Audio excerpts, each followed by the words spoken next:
बिहार महासंघ जब अकेले कृष्ण जी की मूर्ति दे रहे थे ना चेयरमैन साहब को, तो इनकी आंखें नम हो गई कि वो कह रहे मेरे भाग में ऐसे लिखो।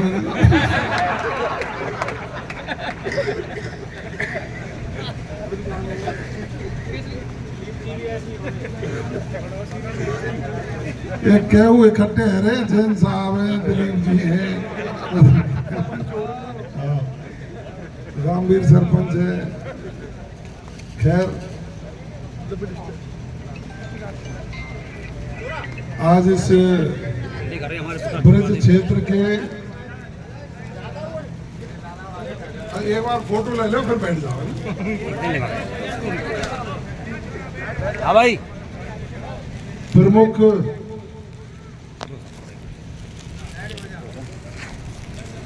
प्रसिद्ध तीर्थ स्थल काम्यवन नगरी में, जहां तीर्थराज विमल कुंड के दर्शन करने के लिए देश दुनिया के लोग इस ब्रज भूमि पर पधार, उस धरती पर एक व्यापारिक प्रतिष्ठान के शुभारंभ में मेरे जैसे राजनीतिक सामाजिक कार्यकर्ता को आमंत्रित कर रामशरण जी धनगत साहब और उनके पूरे परिवार ने जो मुझे मौका दिया उसके लिए मैं धन्यवाद ज्ञापित करता हूं, उनका आभार व्यक्त करता हूं और ईश्वर से प्रार्थना करता हूं कि गिरिराज महाराज, राधा रानी, भगवान श्री कृष्ण आपके जीवन में और आपके व्यापार में खुशियां लाए, दिन दूनी रात चौगुनी प्रगति करे और इस क्षेत्र को आप अपने व्यापारिक प्रतिष्ठान के माध्यम से लाभान्वित करते रहे, ऐसी मेरी ईश्वर से प्रार्थना है। आप सबको दशहरे के त्योहार की ढेर सारी शुभकामनाएं। आप बुराई पर अच्छाई की जीत का त्योहार सब लोग कल अपने अपने घरों पर उल्लास पूर्वक मनाएंगे। आपको आने वाले दीपावली के त्योहार की भी ढेर सारी शुभकामनाएं। ये दीपावली का त्योहार एक अनूठा त्योहार होगा। जब हम वर्षों से मांग कर रहे थे कि अयोध्या में रामलला एक टेंट में विराजमान है, उस समय की सरकार की नीतियों के कारण, वहां माननीय नरेंद्र मोदी जी की कुशल सोच के कारण भव्य राम का मंदिर बना, उन रामलला की प्राण प्रतिष्ठा हुई और हम दीपावली का त्योहार अपने घरों पर मनाकर सुख, चैन और अमन शांति की कामना करें। निश्चित रूप से मेरा कामा से बहुत आत्मीय लगाव है। मैं प्रतिनिधि नगर से हूं, आपके यहाँ भी हमारी विधायक हैं, लेकिन मैं आपके और मेरे संबंधों को नहीं भूल सकता और वो लगाव मुझे समय समय पर महसूस भी होता कि समय के अभाव के कारण मैं कई बार कामा आता हूं और कुछ लोगों को जब सूचना नहीं हो पाती है तो वो गुस्से में होते हैं, नाराज होते हैं। उनका नाराज होना, गुस्सा होना स्वाभाविक है, क्योंकि उनका प्यार है, जो प्यार करेगा वही नाराज हो। मैं क्षमा चाहूंगा, जिम्मेदारी की वजह से व्यस्तताएं, लेकिन फिर भी मैं कोशिश करता हूं कि हर व्यक्ति से फोन पर बात कर सकूं। बात नहीं कर पाऊं तो उनकी बात मेरे तक पहुंच जाए, समस्याओं का समाधान कर सकूं। और ये सब तभी होता है जब नगर की जनता का आपका तारतम्य बैठा है। आप सब लोगों ने मेहनत करके मेरे ऊपर जो आशीर्वाद किया और उसके बाद मैं राजस्थान की विधानसभा में आप सबकी आवाज बनकर के पहुंचा और सरकार ने और राष्ट्रीय नेतृत्व ने पूरे राजस्थान में सेवा करने का मुझे जिम्मा दिया। तो मैं समझता हूं कि आप सबकी भावनाओं के अनुसार उस संकल्प को लेकर जो आप सबने मेरे ऊपर आशीर्वाद के बाद मैंने लिया, उसको मैं पूरा कर सकूं। चाहे नगर हो, चाहे कामा हो, चाहे पूरे राजस्थान में कहीं के भी लोग मेरे पास किसी अपेक्षा को लेकर के आते हैं, तो मैं कोशिश करता हूं उसका समाधान हो।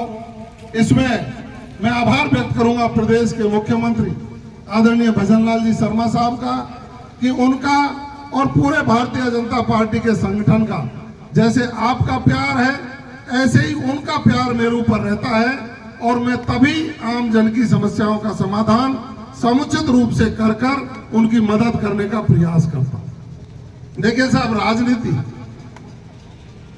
बहुत से लोग चुनाव जीतकर साहब बन जाते हैं। अब साहब बन जाते हैं, उनको शुभकामनाएं, लेकिन मैं तो आपका सेवादार और चौकीदार हूं। तो सेवादार और चौकीदार की को निभाने के लिए मैं आप सब दर्शन का मात्र से अपने आप में नई ऊर्जा का संचार महसूस करता हूं, और वो जो नई ऊर्जा आपके आशीर्वाद से मुझे मिलती है, तो काम करने की गति मेरी दुगनी हो जाती है। आप देख रहे होंगे ना मेरा चेहरा, वरना 10-10 महीने में टमाटर हो गए लोग। मेरे से जो भी मिलने आता है वो कहता है कि साहब थकान बहुत है। तो मैंने बीमारी कोई है नहीं, मैंने चेकअप भी कराया। मैंने कहा ऐसा तो नहीं कोई बीमारी घुस गई हो? तो उन्होंने कहा कोई बीमारी नहीं, ना मेरे बीपी है, ना मेरे शुगर है, ना मेरे हार्ट की बीमारी है, ना मेरे पेट की बीमारी है, ना कोई और बीमारी। लेकिन थकावट क्यों है? मैंने कहा साहब आप बताओ कि आप सोते कितने बजे हो? मैंने कहा साहब रात के 1 बज जाता है, 1:30 बज जाता है। और जगते कितने बजे हो? मैंने कहा 5:30 बजे से लोगों के फोन आना शुरू हो जाते हैं, उन फोनों को उठाना शुरू कर देता हूँ। फिर दिन में तो मैं भगवान ही मालिक है साहब, सोए ही नहीं। तो यही कारण है, आपकी नींद पूरी नहीं हो रही है। आप नींद अपनी लो। तो मैंने कहा कि मैं जब तक नींद पूरी नहीं करूंगा, जब तक एक एक आदमी की समस्या का समाधान करके उनकी प्रयास का मदद नहीं कर पाऊंगा। जन्म लिया है लोगों की सेवा करने के लिए। राजनीति कोई व्यापार के लिए नहीं की जाती, राजनीति सेवा के लिए की जाती है। और प्रदेश के मुख्यमंत्री और भारतीय जनता पार्टी का यही सोच है, स्वच्छ शासन और स्वच्छ प्रशासन दे करके राजस्थान को विकास की दृष्टि से नंबर 1 बनाने का काम करना है। मैंने रात्रि विश्राम आज सीकरी में किया, किसी कार्यकर्ता के घर सोया। रात को जब पहुंचा तो 11 बजे लोगों की भीड़ थी। लोगों की भीड़ ने कहा कि यहाँ कोई एक कर्मचारी है, लोगों को बहुत परेशान करता है। मैंने उस कर्मचारी को 3 बार पहले टेलीफोन से समझाने की कोशिश की, आदत नहीं सुधरी, तो मैंने कहा सस्पेंड। मेरा उद्देश्य नहीं किसी को परेशान करना, लेकिन जनता के प्रति जवाबदेह और जनता के प्रति जो व्यक्ति जवाबदेह नहीं होगा, वो कोई भी कितना भी बड़ा आदमी हो, उसको सबक सिखाने का काम जवाहर सिंह मेडम और भजनलाल जी की सरकार करेगी। सुबह जगह 5:30 बजे, 6 बजे लोगों की बाहर भीड़ थी। मैंने कहा एक जगह बैठ के नहीं सुनूंगा, मैं पूरे कस्बे में पैदल चलूंगा, जहां जहां जिसकी समस्या है उसको हम सुने। मैं 7 बजे से 10 बजे तक 3 घंटे सीकरी कस्बे के दरवाजे पर गया। कुछ रह गए, उनको अगली बार जाऊंगा।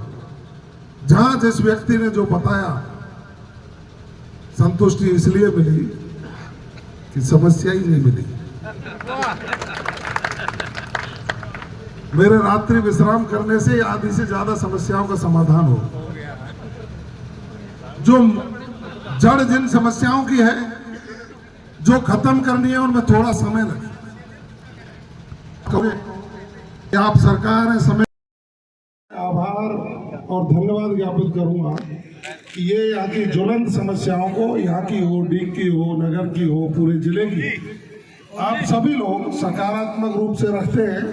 हमारा प्रशासन का या जो भी प्रशासन के लोग खड़े, मैं उनको कहना चाहूंगा कि वैसे तो सरकार ने निर्देश दे रखे नियमित सुनवाई के, लेकिन फिर भी आप 2-3 घंटे का समय तो फिक्स कर ही दो, चाहे कितनी भी परिस्थितियां हों, आम जन की समस्याओं को सुनकर उनका समाधान करें। और सरकार में कहीं मदद की आवश्यकता हो तो मेरा टेलीफोन नंबर 9414377075 24 घंटे खुला रहता है। आप बताओगे तो हम भी उसमें सहयोग करके आपकी समस्याओं के समाधान का पूरा प्रयास करेंगे। बहुत बहुत धन्यवाद। पेश करके इस पूरे प्रदेश को सकारात्मकता का संदेश देने का काम किया है और अकेले नगर विधानसभा में 500 करोड़ से ज्यादा के काम स्वीकृत कर उस नगर को भी अग्रणी नगरों में शामिल करने के लिए प्रयास किए हैं। कामा में भी आप लोगों ने जो मांगा वो माननीय मुख्यमंत्री जी ने दिया है। जहां और कोई कमी आप महसूस करते हैं तो निश्चित रूप से आप सब लोग माननीय मुख्यमंत्री जी के समक्ष अपनी बात उचित माध्यम से पहुंचाएंगे तो आपकी कोई कमी नहीं रहेगी। मैं लोनेरा है, सामाजिक समारोह था, कहाँ है अशोक जी? ये कांग्रेस के नेता हैं, इनकी बात इनके सरकार के समय पर किसी ने नहीं मानी, लेकिन इन्होंने मेरे को कोई बात बताई कि साहब हमारे यहाँ ये समस्या है, इसका समाधान होना चाहिए। तो मैंने इनसे कहा कि हो सकता है आप कांग्रेस के हों लेकिन हमारे भाई हैं और आम जनता की समस्या का समाधान करना हमारा फर्ज है। 3 दिन पूरे जब हुए, जब उस समस्या का समाधान हो गया और पूरा इलाका उससे फायदा उठाने का काम किया। धन्यवाद नहीं है, हमारी सरकार जवाब दे। अब कभी लंबरदार रतिराम नाराज है जाए, सब काम आए तुमने फोन ही नहीं किया, कभी वीरेश फोन करें। मैं कह रहा हूँ चाहे हमारे यादव जी हों, चाहे कोई चेयरमैन साहब कह रहे साहब बात नहीं हो पाती, पहले तो खूब बात होती थी। तो मैंने ये कही कि मैं भी चाहूँ बात है जाए, लेकिन पहले सीमित लोग थे, अब पूरे राजस्थान के व्यक्ति आपके बेटे से काम लेना चाहते हैं। और मैंने जब एक ही बात कही थी कि आप इस चेतक पे सवारी करके तो देखो, आप सवारी करोगे तो चेतक नो नहीं लेगा, आपकी सेवा करेगा। अब वो आवाज पूरे राजस्थान में चली गई, उत्तर प्रदेश से लगता हुआ इलाका, हरियाणा का इलाका, लेकिन मैंने एक ही संकल्प लिया है, मेरा जीवन समर्पित कर दूंगा, लेकिन आपकी आवाज को और आपकी बात को और आपके विश्वास को कलंकित नहीं होने दूंगा। ये मेरा संकल्प है। आज के इस प्रतिष्ठान के शुभारंभ में चाहे हमारे हरप्रसाद जी विराजे हैं, आदरणीय धर्मेंद्र शर्मा जी विराजे हैं, आदरणीय सरपंच साहब बैठे हैं, दलाल जी भाई विजेंद्र जी बैठे हैं, हमारे श्याम पहलाद जी इनके रिश्तेदार हैं और ये विदुर संघ के प्रवक्ता हैं। अध्यक्ष तो इनका आया नहीं आज बुलाने से भी, उसको डर लगता है, इनके अध्यक्ष नहीं आए आज। और हमारे ये जैन साहब बैठे, ये भी विदुर संघ में हैं। एडिशनल एसपी नए लगे महेश जी, पहले ये डीग थे, ये इलाका आता था। ओम प्रकाश कहाँ है? Vice chairman. अब सबल ने मिला तो रिजो कहीं अकेले। हमारे सतीश जी बंसल साहब ये उपाध्यक्ष हैं। हमारी पार्टी के भाई लखपत बैठे हैं, युवा नेता, काम बहुत दखल है इनका, परकम्मा देवे हमें इसकी बेमल कुंड की। ओम प्रकाश जी बैठे हैं, हमारे उज्जैन से आए हैं, हमारा लेखराज रानोता, ये दाना जी बैठे हैं अमीर सिंह जी के, और सामने जो सरदारी पूरी बैठी है, आपका तो मैं जिंदगी में एहसान उतार ही नहीं सकता। मैंने उस समय लाल दरवाजे पे एक शब्द कहा था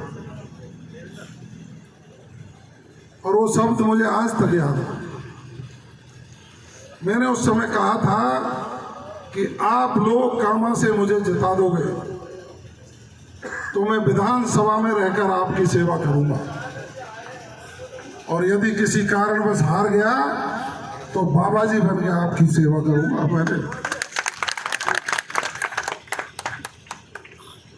मैंने पूरे 5 साल उस फर्ज को निभाने का काम किया।